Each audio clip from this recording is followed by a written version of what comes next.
Hare Krishna. Reading from the Srimad Bhagavatam, Canto 1, Chapter 5, Narada's instructions on Srimad Bhagavatam, and we're on text 27, 1527. Narada speaking. Tasmins tadalab tarucher mahamate priyashravasya skalitamatir mama yahametat sarasat svamayaya pashe mai brahmani kalpitam pare. Srila Prabhupada's translation. O great sage, as soon as I got a taste of the personality of Godhead, my attention to hear of the Lord was unflinching. And as my taste developed, I could realize that it was only in my ignorance that I had accepted gross and subtle coverings, for both the Lord and I are transcendental. Srila Prabhupada's purport. Ignorance in material existence is compared to darkness. And in all Vedic literatures, the personality of Godhead is compared to the sun. Wherever there is light, there cannot be darkness. Hearing of the Lord's pastimes is itself transcendental association with the Lord, because there's no difference between the Lord and his transcendental pastimes. To become associated with the supreme light is to dissipate all ignorance. By ignorance only, the conditioned soul wrongly thinks that both he and the Lord are products of material nature. But in fact, the personality of Godhead and the living beings are transcendental, and they have nothing to do with the material nature. When ignorance is removed and it is perfectly realized that there is nothing existing without the personality of Godhead, the nescience is removed. Since the gross and subtle bodies are emanations from the personality of Godhead, the knowledge of light permits one to engage both of them in the service of the Lord. The gross body should be engaged in acts of rendering service to the Lord, as in bringing water, cleansing the temple, or making obeisances, etc. The path of archana, or worshipping the Lord in the temple, involves engaging one's gross body in the service of the Lord. Similarly, the subtle mind should be engaged in hearing the transcendental pastimes of the Lord, thinking about them, and chanting his name, etc. All such activities are transcendental. None of the gross or subtle senses should otherwise be engaged. Such realization of transcendental activities is made possible by many, many years of apprenticeship in the devotional service. But simply, attraction of love for the personality of Godhead, as it was developed in Narada Muni by hearing, is highly effective. Srila Prabhupada ki jai. Om Jnana Timirantasya Jnananjana Shlakaya Chakshurudmilitam Yena Tasmai Shri Gurave Namaha. Jai Shri Krishna Chaitanya Prabhu Nityananda Shri Advaita Gadadhara Srivasadi Gaura Bhakta Vrinda. Hare Krishna Krishna Krishna Hare Hare, Hare Rama Rama Rama Hare Hare. Hare Krishna. Narada is continuing his description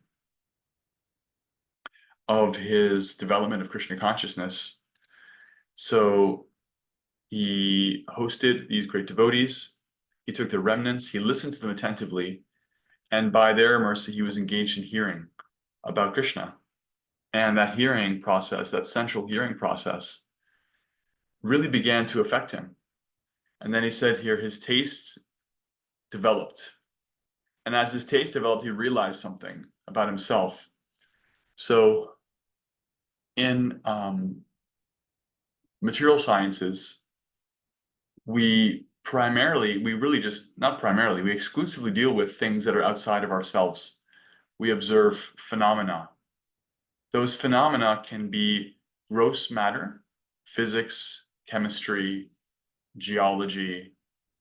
They can be subtle matter, psychology, sociology, anthropology, ideas, philosophy, and so forth. But never do we actually look at the self. Never do we actually deal with the conscious unit that is experiencing both gross and subtle matter. And never do we deal with the Supreme Spirit, Krishna, Supreme Personality of Godhead. This is material science. And it has its place, but spiritual science is the science of the self, as Prabhupada wrote. One of his books is called The Science of Self-Realization. This is very much important. And so Narada Muni is talking about how he began to understand who he is. This is the difference between material and spiritual science.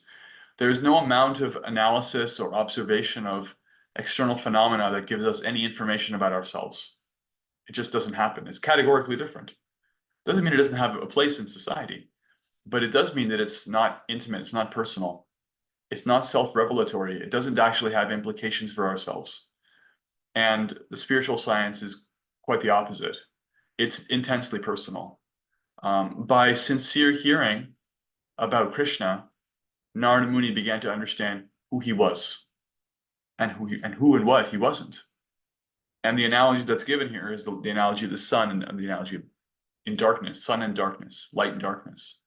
Just like in the countryside with no artificial light on a dark moon night, at night, everything is very dark, very, very dark. And we realize that we can't see anything. We can't even see our so-called self, our body. We can't see it, anything at all. And we depend on the rising of the sun. So to even know where we are in relationship to other things and our basic shape, just physically, we depend on an external source of light. And when that sun rises, then when we are in that light that the sun is casting, then we can understand, oh, okay, 2 arms, 2 legs, whatever, feet tall, I'm living in the human body, and I'm in a forest, or whatever. We can see those things. Otherwise, we don't know what our situation is and what we're related to, what we're connected to, what our context is. So similarly, when we approach Krishna, we actually realize ourselves.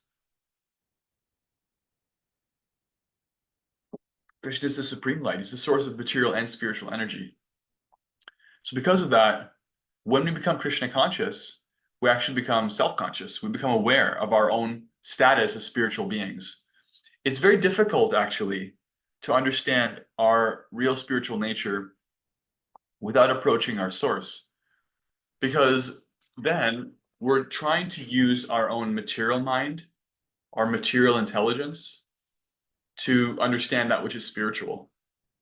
So because of the difficulty of this, yogis who have taken to a path that doesn't include direct connection yoga with the Supreme, they generally have to perform severe austerities for a long time.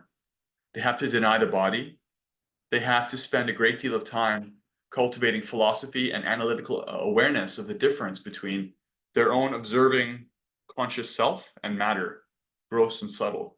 And so there's a great deal of trouble that goes into that, and it's not an easy process. Krishna describes in the 12th chapter of Bhagavad Gita as kleshaha. It's full of trouble. It's actually very difficult. It's not advised. But in the bhakti process, we don't do that. We don't have to do that. We talked about the difference between material self-help and spiritual self-help. Spiritual self-help means we connect ourselves to the Supreme and we ask for his help.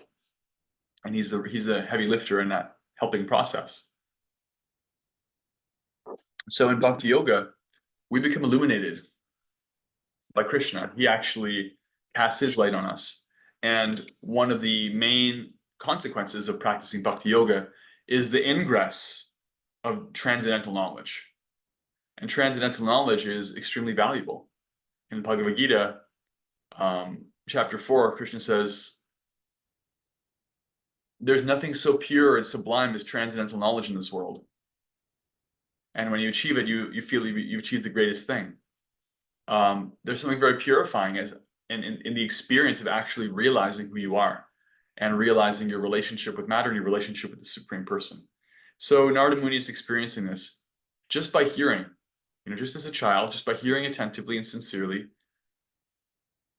He's starting to become aware of Krishna. When you're aware of Krishna, just like when you're aware of the sun, you actually have a context for other things. You can see yourself, you can see the world. He started to understand, I belong here. I am one with him. I am one with Krishna. I am of the same nature. As he says in the verse, it was only in my ignorance that I had accepted gross and subtle coverings, for both the Lord and I are transcendental. Krishna is home, right? There's a feeling of home. There's a feeling of belonging, a feeling of oneness, a feeling of connection that is not there with matter. We don't have that same experience, no matter how much we intellectually or even emotionally have an attachment. Oh, this is my homeland. This is my family. I belong here, right? There's a way in which we have that experience. We all can relate to that. Everybody in the material world has some material attachment. They all feel like, I am female, I am male, I belong here, I am one with this various material idea. And we know what that feels like, right? And there is a fundamental difference in the feeling of coming home to Krishna. That's what Narada Muni began to experience. He began to feel Krishna, and he began to feel, this is where I belong. This is who I am. I'm actually a part and parcel of this, not of my mom and the world that I'm in and this and that. 1 second.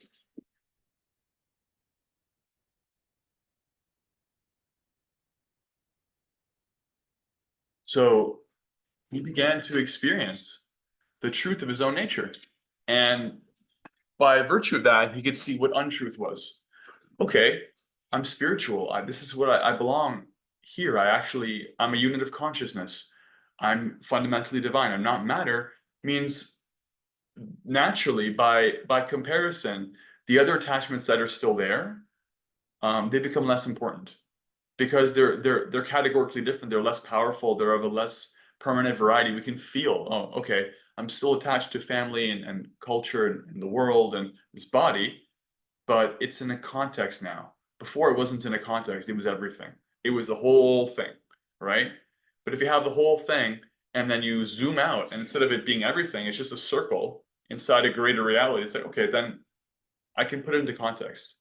I can actually deal with it appropriately. Otherwise, in material consciousness, we can't deal with the body appropriately. We can't deal with gain and loss appropriately. We gain something, become absolutely jubilant. We lose something, it's like you may as well kill yourself, right? And this is the constant up and down of material consciousness. There's no context. There's no ability to put things in the proper perspective, right? And we can see there's a need for this, and it's natural to put things in perspective. Look at what happens when you have like an accident, right? You cut your finger. What happens? Okay, so you feel some pain. Maybe you say ow. Maybe you like think about how careless you were, and you're like, well, at least it wasn't worse, right? You get in a car accident, the car is totaled. People are like, oh my God, is everyone okay? Yeah, well, we're all right. Car is totaled though. All right, well, at least you're all right. That's philosophy.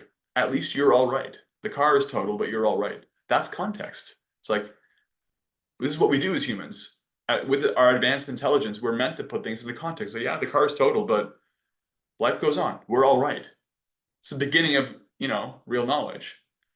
Otherwise, before that, like, you weren't thinking about that. You were thinking about, this precious car. You were thinking about other things. So we're made for putting things into context. We're capable of receiving higher knowledge. Sometimes it's circumstance that pushes us into that. Oh yeah, trash the car.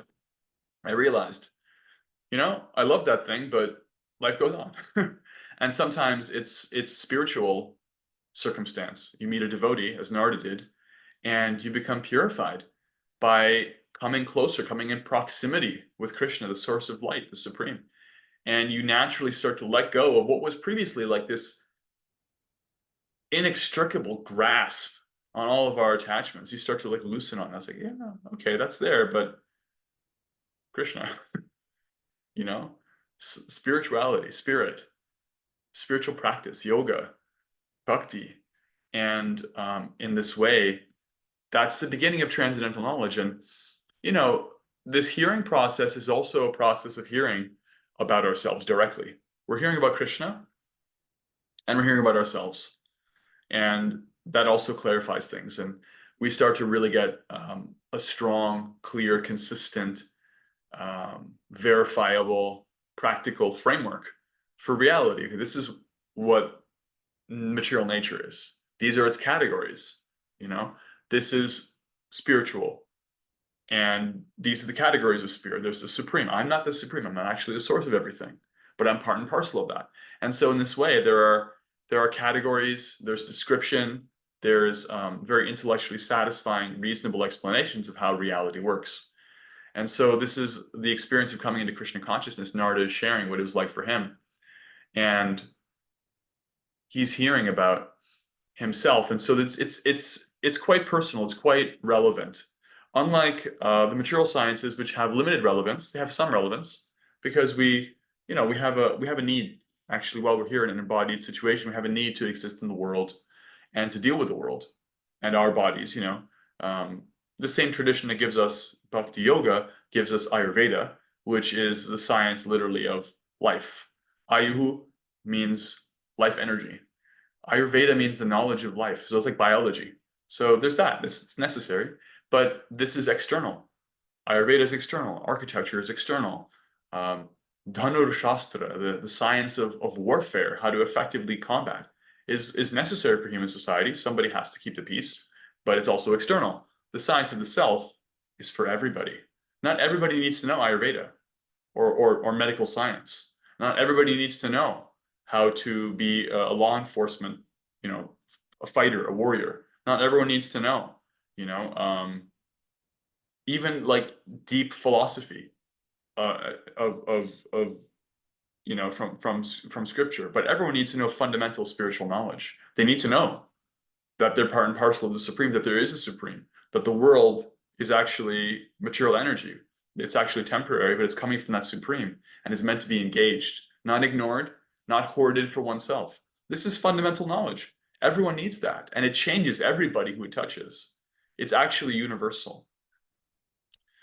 So just to recap, we heard about the hearing process actually putting us in proximity of the Supreme Sun and dispelling the darkness of ignorance, dispelling shadow, so we can see ourselves like the sun rising. We can see everything in context. And by that, we actually become attracted to Krishna. We feel a sense of home that is categorically different than our previous sense of home, in matter. And we heard about how that naturally loosens our grip on material nature and puts it into context. And the need, the universal need, everybody's need for transcendental knowledge about where they belong, where they are one, where they're truly connected, their real nature as spiritual beings, the real nature of our source, and the purpose of this world to be engaged and in service rather than neglected, reviled or adored for its own sake and fought over and hoarded. Hare Krishna. Om Tat Sat. Thank you. So now we'll take any questions or reflections or comments for the next few minutes. Things that stood out.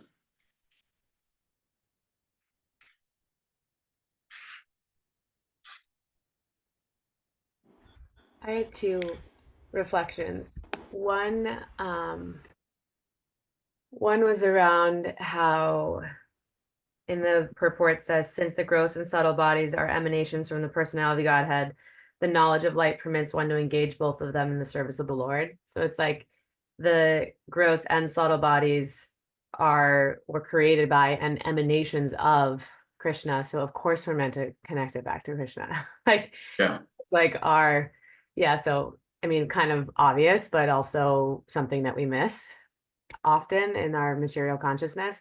And then the other thing was last night in TNT Lock, there was a common theme coming up of this like doubting or questioning of like belonging. I belong here, like in about this different element. And I think what you spoke to, what Srimad Bhagavatam and your class spoke to about how that's the material consciousness trying to understand something that is spiritual, of a spiritual consciousness, and that we can't do that with our material intelligence. Maybe you're trying to use material intelligence to understand spiritual intelligence, and that actually like what we're tapping into is that feeling of coming home to Krishna, which is the ultimate belonging, but our material intelligence is like can't make sense of that. Right. How could you wrap your head around something that's of a different category like that, right? It's meant to be experienced. Jiva Goswami talks about this in the Santarbhas. There's so much philosophy as to, the ways of attaining knowledge, like hearing from authority is from one who's actually experienced, like we're doing. Our hearing process is the fundamental process, but one is meant to experience for themselves, right? So the hearing process, the nature of hearing about Krishna is because he's absolute, we're actually associating with him, right? Like if you hear about Nicaragua, you're kind of associating with the place because you're hearing about the person's experiences there, but it's not the same as hearing about Krishna because Krishna is actually an absolute entity. Nicaragua or any other material construct is not, right? They're ideas. And when we're familiar with and comfortable with the world of ideas, we're used to dealing with ideas. We need to have a construct in our head that we can kind of like bounce things off of and test and adjust. And it's not like it's useless to have that. We have our own like intellectual adjustment that we have, like what we think about Krishna and spirituality. But the point is, the difference is that when we're trying to understand things in the spiritual realm, those constructs are of very limited relevance, right? They can help us feel oriented temporarily, but ultimately we have to set them aside so we can actually experience and be present, be real and present in the moment. When you're dealing with a construct, a mental image, you're not present. You're in your head. You're actually performing an analytical activity. And that has some utility in life. Even in Krishna consciousness, we test what we understand to see if it makes sense. We like throw our intelligence against it. It's useful, it's relevant.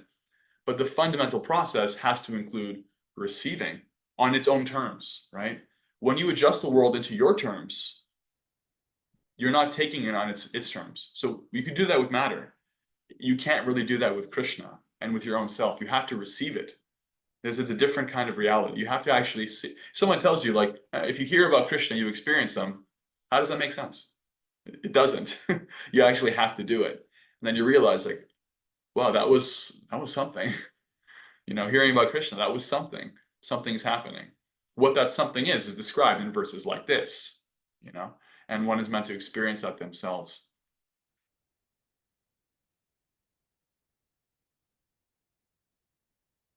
Jai, thank you.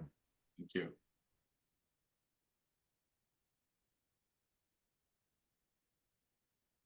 Mel has a reflection or comment. I was thinking about, as I was listening, about how for so much of my life I have been really self-conscious. And really thinking about that in the sense of like, it's so belittling, right? It's so limiting. There's so many confines in that.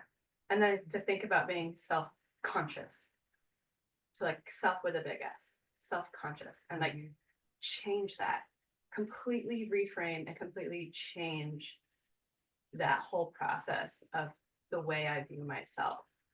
And just how powerful that is, and like where I am right now in my journey and where I am in my personal growth, like to be in a self-conscious place. And like that's amazing. Like it's amazing. And so I just wanted to like just a quick thank you for pointing that out, because it was really wonderful. Yeah, that's gratifying to hear. Sometimes people think, well, the problem with religion is that you spend all your time thinking about God, and it's like you'll become very disengaged, and you won't be able to take care of yourself, and it's like, and other people, and certainly that's possible. It's possible to do that. That's not the proper application of spiritual practice. The process is you deliberately connect yourself with Krishna, and you go on taking care of what you need to take care of in the world. What actually happens is when you put your attention on Krishna, you become empowered. The rest of your time in your day, maybe you don't have the shape in your life to like literally sit and chant and read the Srimad Bhagavatam for hours at a time every single day. Maybe you can't do that. By the way, I recommend doing that sometime. Get a taste for what it's like to read and chant. I had a 24-hour kirtan a couple times. You can read Bhagavatam for like 4 hours in a row with devotees. It feels really great. You get it sometime. But yeah, so you're going around your day doing other things. But when you actually invest in Krishna, you become aware in a very clear way of what you need to do when you're doing it. The mind becomes purified. That same covering, which we realize is not me, it becomes cleaner, becomes more, the utility becomes greater, right? Just in terms of like your clarity, your response time, your memory, spending less time, wasting time, catastrophizing things or dramatizing things. Like time is wasted in the mind, right? We become a lot more efficient when we become Krishna conscious, a lot more just good and effective at our tasks. So even like the material thing of like feeling comfortable in my own skin and understanding how I fit in a situation or dealing with my responsibilities becomes supported by our spiritual practice. There's a way in which like that, small s, self-awareness, self-consciousness becomes supported by dealing with the capital S first, so really putting ourselves in front of Krishna, in front of transcendental sound. Then we become really self-aware of the supreme self, really conscious of Krishna.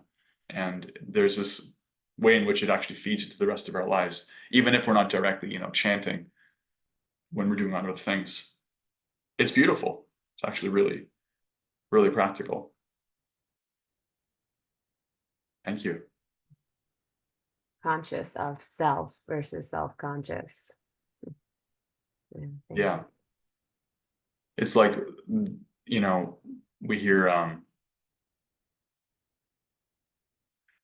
humility doesn't mean thinking less of yourself. It means thinking of yourself less, right? Doesn't mean like in the material world, we're always kind of like struggling with this, I'm the greatest, I'm awful, I'm useless kind of back and forth thing. And neither of those things are true. When we put ourselves into context, like actually I matter. And so does everyone else. And we're all here to be engaging with Krishna. And so I'm no longer inclined to think about myself all the time. I'm no longer motivated to do that. I'm not in anxiety that I'm not going to be taken care of. Krishna's taking care of me. I'm okay. And I don't neglect myself when I need to think about myself as a unit. Yeah, I think about myself, but I don't think about myself all the time. Actually, material consciousness, we're very self-absorbed. It's very self-absorbed consciousness. We're very stuck in the minutiae of our own particular little bubble of material existence, our own little mind. It's actually a very, it's like being stuck in a prison. You know every little crack and dust mote of that thing inside out. You name them. You have your little Wilson volleyball, right? Everything is just like so important to you. And then you realize later, it's like, nah, it's not really that important. That's only possible if you get out of into the greater sphere. You have context. Otherwise, everything is very limited. It's like I'm micromanaging. I'm so important. I'm thinking of myself all the time. No, real humility is only possible because of a greater perspective. You don't lose yourself, but you're not inclined to think of yourself as often or with such, intensity and attachment. That's real humility. Because you're thinking about Krishna, you're thinking about other people, you're thinking about higher things, ideas, how to do good for others. That's a different experience.